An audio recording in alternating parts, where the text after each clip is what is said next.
Olá, vamos falar sobre protocolo familiar. Protocolo familiar pode ter diversos nomes, alguns conhecem por acordo de família, intenção de familiares, pode ter o nome que quiser. Afinal, ele não é um documento necessariamente jurídico. O protocolo é um entendimento que os familiares constroem. O protocolo ele busca antecipar questões que podem ser fonte de dilemas para a família no futuro e deixar elas já resolvidas logo no início.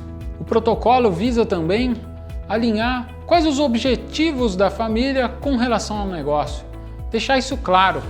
Então, de certa maneira, o protocolo é um instrumento que antecipa questões que virão no futuro, mas também dão transparência entre os familiares sobre os anseios. No protocolo, podemos também trazer quais são os valores da família, quais são os balizadores para a atuação da família no negócio. Nós vamos ver mais sobre isso a seguir. O primeiro grande dilema, ou a primeira grande dúvida que famílias empresárias têm, é sobre qual que é o melhor momento para a construção de um protocolo familiar. Quando que a família está pronta para isso? Ou mesmo quando a família deveria iniciar o processo de construção do protocolo? A gente não tem uma regra para isso. Vai variar de família para família. Mas uma coisa que a gente percebe pela experiência prática é que o protocolo ele se torna mais relevante para a família passa a entender a importância dele na aproximação da segunda geração ou da terceira geração. Nós dizemos que os negócios familiares têm um ciclo de vida. Ele começa ali com um fundador ou alguns fundadores e a família naquele momento é uma jovem família empresária. E a maior preocupação nesse momento é com a sobrevivência do negócio e como estruturá-lo. Isso do ponto de vista de negócio. Do ponto de vista de família, a preocupação geralmente está relacionada com a educação e formação dos filhos. Nesse momento, a família é nova e o negócio também é novo. Mas o tempo passa e à medida que o negócio prospera e a família cresce, a próxima geração alcança uma idade em que ela já começa a se interessar pelo negócio, eventualmente já tem até algumas entradas no negócio e alguns dilemas começam a surgir. Nós vamos falar a seguir sobre esses dilemas. Nossa experiência mostra que é geralmente nesse momento que as famílias se preocupam com a elaboração ou a inicialização das discussões que vão gerar lá na frente o protocolo familiar. Então, depende, a pergunta inicial qual que é o melhor momento, ele depende, vai variar de família para família, mas a gente percebe que é muito mais relevante para as famílias quando a próxima geração está em idade de iniciar atividades talvez não profissionais, mas já estudo, faculdade, e os sócios ali eles começam a perceber que é preciso falar sobre regras, é preciso agora garantir a continuidade do negócio com a harmonia na família. Então, o protocolo familiar ele se torna mais relevante nesse momento. Eu vou exemplificar esse dilema de qual que é o melhor momento de construir o protocolo familiar com dois casos de duas famílias, coincidentemente, do estado do Paraná. No primeiro caso, a família já tinha no negócio alguns herdeiros ou alguns sucessores atuando na gestão. E durante esse processo de introdução dos sucessores na gestão, eles perceberam que parecia que não estava tudo bem ajustado. Eles começaram a sentir um certo desconforto de como foi feita a introdução dos herdeiros na gestão. E mais, tinha mais gente para possivelmente entrar. E alguns sócios falaram assim, puxa, mas os demais, eu acho que eles não estão preparados e não vai ser bom se eles entrarem.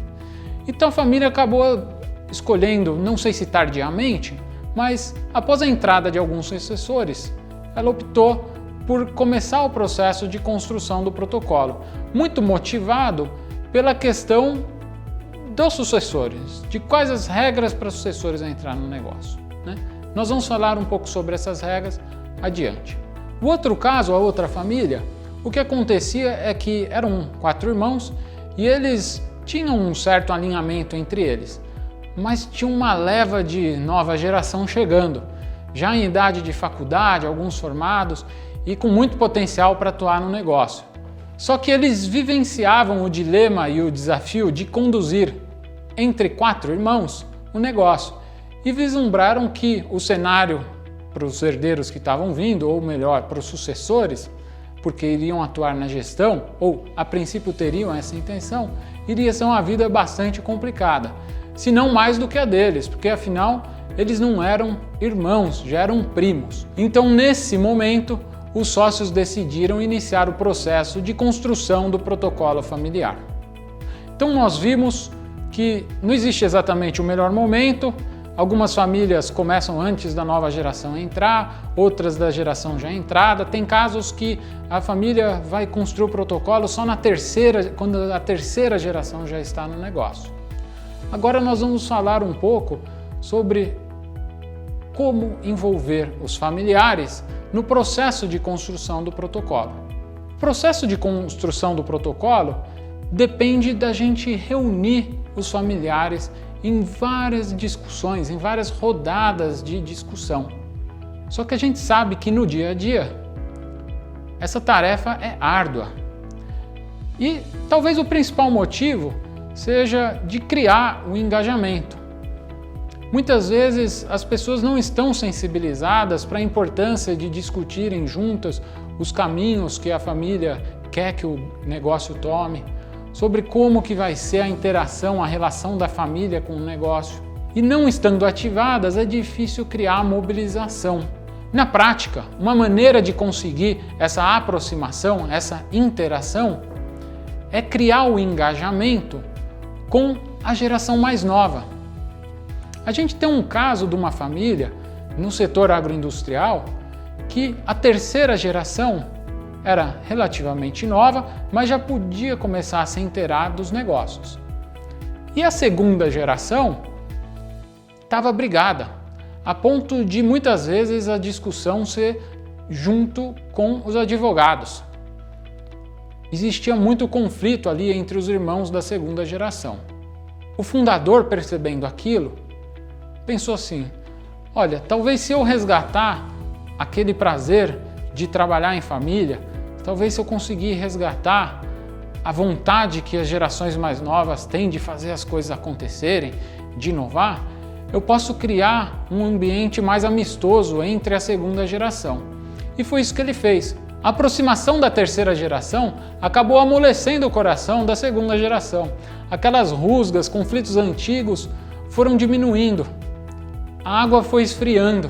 À medida que a terceira geração ia se envolvendo, percebendo a importância do negócio familiar, percebendo como podia ser gostoso trabalhar em família, foi mostrando para a segunda geração que eles tinham que deixar para trás tudo aquilo que tinha acontecido de ruim e conflituoso entre eles para permitir que o negócio prosperasse. Então esse foi um exemplo de como você consegue ativar os familiares para a construção do negócio familiar. Agora, na sequência, nós vamos falar sobre os principais tópicos, os mais relevantes, que fazem parte tipicamente de um protocolo familiar. Um primeiro aspecto importante que deve ser contemplado em um protocolo familiar é a razão para a família estar junta. São as motivações de trabalharem junto. É um tópico um pouco mais teórico que busca lá no fundo a essência da família, a razão de estar junto e o que a família quer construir junta. Nesse momento, a família pode discutir sua história, seu passado, como chegou até ali e dali para onde ela gostaria de ir. É o momento de ouvir a próxima geração e entender quais são seus anseios com relação ao negócio. Então, nesse momento, a família vai construindo um entendimento de para onde estamos indo junto e o que estamos fazendo aqui. Na sequência, a família passa a discutir tópicos muito mais específicos do seu momento, do momento em que vive. Como eu comentei anteriormente, um dos tópicos que suscitam a construção do protocolo familiar tem a ver com a entrada de herdeiros no negócio, ou seja, não serão somente herdeiros, mas passarão a ser sucessores. Sucessores são aqueles que atuam na gestão. No entanto, do ponto de vista de governança, não é desejável que uma empresa acomode os familiares de qualquer forma, sem qualquer critério, sem qualquer formação.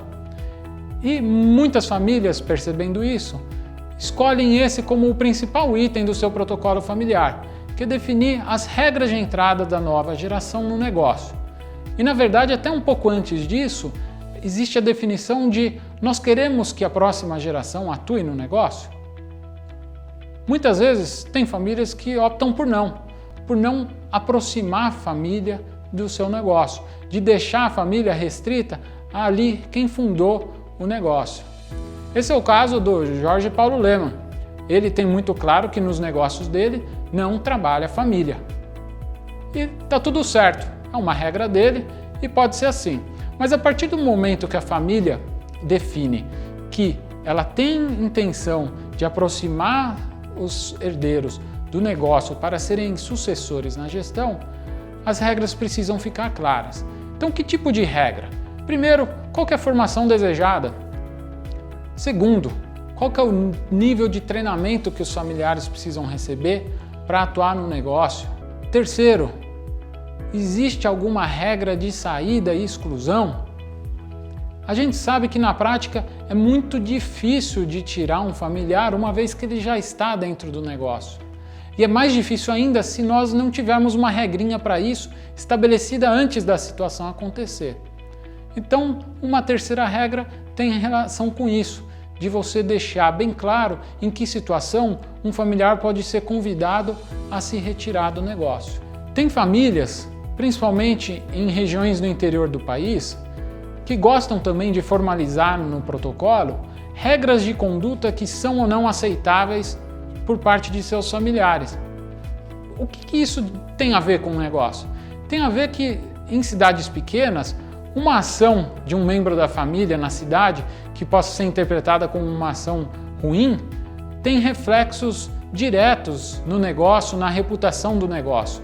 Então, algumas famílias optam por colocar uma regrinha lá no seu protocolo que diz sobre quais são as regras de conduta que, uma vez não respeitadas por um familiar, serão levadas em consideração no momento em que ele quiser entrar na gestão do negócio.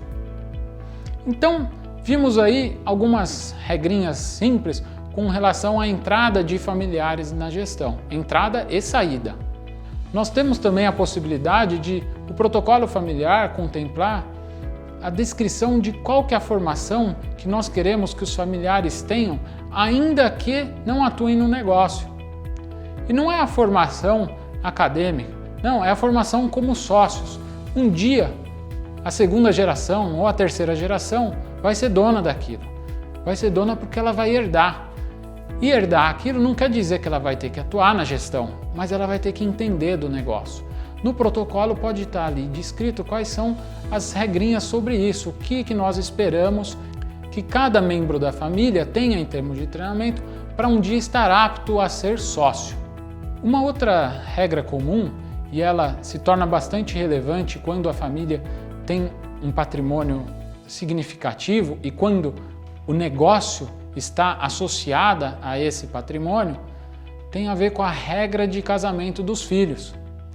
Logicamente, ninguém pode interferir sobre o regime de casamento que eu quero me casar, mas a família pode ter combinado entre si que, para a sustentabilidade do negócio, eventualmente o regime de casamento de separação total é o mais indicado. Isso não garante que o familiar vai seguir a regra, mas é importante que tenha discutido sobre qual que é o impacto dessa tomada de decisão no patrimônio do negócio e no patrimônio da família. Um terceiro tipo de informação que pode estar contida no protocolo familiar diz respeito ao nível de risco que aquela família empresária está disposta a tomar.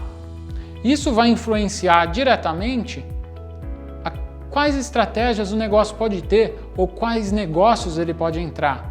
Se for um negócio que está em expansão e na expansão está previsto entrar em segmentos de mercado muito arriscado ou entrar em novos mercados muito arriscados, a previsão de que aquele nível de risco não é desejado pelos membros da família pode ser levado para a reunião de sócios no momento de tomada de decisão sobre se aquele investimento, aquela estratégia, aquela expansão seria interessante para a família e se está alinhada com os objetivos e anseios da família. É lógico que o conselho de sócios ele é soberano, mas ele vai usar esses balizadores do protocolo familiar no momento de definição de estratégia. O protocolo familiar pode também ser usado para definir qual que é o nível de interação da família com o negócio e das famílias entre si. O que eu quero dizer com isso? Em muitos negócios familiares, é como se você dormisse com o próprio chefe, ou melhor, na casa do chefe, porque o chefe é seu pai e você atua na gestão. Isso acaba levando à situação de que muitas famílias empresárias são emaranhadas. As pessoas acabam não tendo muita liberdade individual, porque é tudo meio junto, meio misturado. A empresa eventualmente paga o convênio de saúde dos familiares, o carro da família é o carro que a empresa dá, a distribuição de lucro é mínima, somente para que cada sócio possa manter a sua vida, sem que cada núcleo familiar construa o seu próprio patrimônio. Essas famílias muito emaranhadas muitas vezes se veem num desafio de permitir que a próxima geração tenha algum nível de liberdade. E no protocolo familiar pode ser decidido que a família não quer mais que o negócio seja quem sustente o plano de saúde, o carro do ano, ou o que quer que seja. O negócio familiar ele passa a distribuir mais lucro para os sócios para que cada núcleo familiar possa ter a sua independência, a sua forma de fazer as coisas. Essas conversas e decisões entre os familiares vão ser levados pelos sócios na reunião de sócios para definir qual que é a intensidade da interação que a família quer ter com o negócio e quanto da dependência da família vai estar ligada ao negócio. A próxima geração sente que sua liberdade foi tolhida, ela não consegue construir seu patrimônio, comprar o carro que quer. Tem gente que valoriza ter o carro do ano, tem gente que quer ter um carro mais velho para poder investir numa viagem melhor. Então, ali no protocolo familiar, essas coisas podem ficar definidas. E claro, vão ser submetidas ao conselho de família para o crivo final de como que a empresa vai suportar a família. Algumas famílias, sobretudo aquelas que tiveram já uma longa jornada como empresa familiar, têm a necessidade de resgatar a história da família e quer fazer essa história ficar viva. No protocolo pode ser definido e lá estabelecido qual que é o conselho da história, o conselho da memória, que é aquele grupo de familiares que vão ficar incumbidos da tarefa de tempo a tempo atualizar a história recente da família, mas também de buscar todo aquele histórico e manter isso vivo, promovendo encontros de família para discutir a história e celebrá-la. Essa disposição pode estar dentro do protocolo familiar e, eventualmente, a família pede um recurso da empresa para que isso seja feito, se eventualmente precisam ser feitas viagens para visitar pessoas que estão longe, para resgatar essa memória da família. Da mesma maneira, no protocolo, as famílias podem discutir a disponibilização de recursos da empresa para a formação de herdeiros. Então, lembra que eu falei no começo que no protocolo pode estar definido qual que é a formação necessária para que você seja um herdeiro capaz de avaliar aquele negócio, ainda que não trabalhe na gestão? Pois é, esse recurso pode vir da empresa. Então, a família pode ter discutido e colocado no seu protocolo familiar a intenção de que o negócio seja o financiador desses eventos da família e da formação dos herdeiros. É claro que isso posteriormente terá que ser aprovado numa assembleia de sócios, mas esse anseio da família pode ficar registrado no protocolo familiar. Como vocês puderam ver, o protocolo familiar pode ter diversos itens. Eu aqui estou longe de ser extenso de abordar todos eles, porque eles vão variar muito de família para família. Então, uma pergunta muito frequente que nos fazem é qual que é o tamanho que o protocolo familiar deve ter? Quantos itens deve ter, quantas páginas, se deve ser escrito na forma de tópicos, de texto corrido. Para a gente, o protocolo familiar tem que ser uma coisa simples, pelo menos no começo.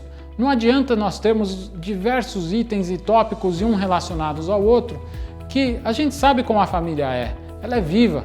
Ao longo do tempo, a família matura aquela ideia e pode mudar a sua concepção, mudar como a regra está lá. E se o protocolo for inteirinho conectado, uma regra dependendo da outra, isso pode gerar um efeito da teoria da janela quebrada, que é mais ou menos assim. Pensa que você está numa área pública toda suja, com pichação, lixo jogado no chão, vidro quebrado nas janelas. Nessa situação, pesquisas mostram que as pessoas são muito mais propensas a continuar depredando aquele lugar. Essa é uma das razões pelas quais o metrô de uma cidade é mantido sempre muito limpo.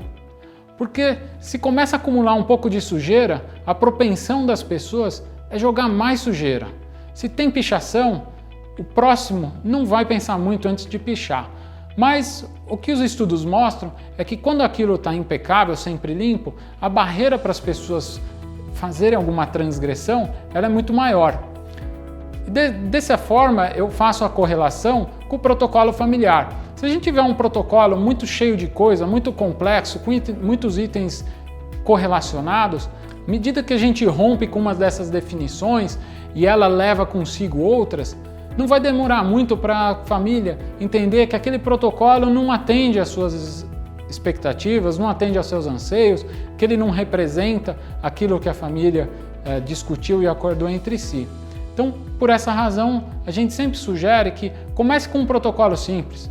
Vá pelos pontos que são mais críticos, itens simples, regras simples.